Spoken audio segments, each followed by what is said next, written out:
कन्या पूजा करने का फल हमें तब मिलता है, नवरात्रि में व्रत रहने का फल हमें तब मिलता है, माँ दुर्गा की पूजा करने का फल हमें तब मिलता है जब हमारी बुद्धि विवेक विचार सात्विक हो और हमेशा रहे, नवरात्रि बीतने के बाद भी रहे।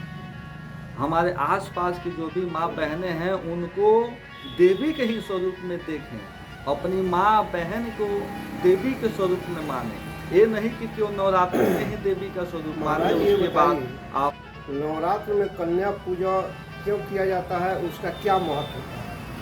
कन्या पूजा का महत्व, देवी का स्वरूप पहला, दूसरा है नवरात्रि की पूर्णता, तीसरा है सुख समृद्धि और शांति। पहला है देवी का स्वरूप। शास्त्र के अनुसार कन्या ही देवी का स्वरूप होती है और कन्याओं का पूजा करने से माँ दुर्गा प्रसन्न होती है। दूसरा है नवरात्रि की पूर्णता, कैसे माने कि हमारी नवरात्रि पूर्ण हो गई, तो उसके लिए शास्त्र में इसका प्रमाण आता है कि नवरात्रि व्रत तभी आपको पूर्ण माना जाता है जब आप कन्याओं की पूजा करते हैं। तीसरा है सुख समृद्धि और शांति घर में बनी, इसका शास्त्र में प्रमाण मिलता है और संत महात्माओं के मुख से भी सुने हैं कि जिस घर में औरतों का मान सम्मान नहीं होता है उस घर में देवता गणमास नहीं करते हैं, उस घर में सुख समृद्धि और शांति नहीं। पर आपको बताते हैं कन्या पूजा का विधि। पहला आप काम करें, अपने आसपास के जितने भी छोटी छोटी जो बच्चियां हैं उनको अपने घर में बुलाएं। अपने घर में बैठाने के बाद ये तखत है या चौकी हो या जो भी हो उसको बैठाएं। बैठाने के बाद उनको थाली में जो जल है उसको पाँव को धुलाएं। बैठाने के बाद उन्हें कुछ पुष्प, अक्षत और रोड़ी या चंदन कहते हैं या जो भी है उनको तिलक करें। तिलक करने के बाद उनको वस्त्र पहनाएं। वस्त्र पहनाने के बाद भोजन आपके घर में जो समर्थाशील सात्विक आहार जो बना है उनको भोजन पवाएं और भोजन का पवाने के बाद जो दक्षिणा बनता है उस दक्षिणा को जो भी आपके समर्थशील हैं उसके हिसाब से दक्षिणा दें, कुछ उपहार। ये होता है कन्या पूजा का विधि।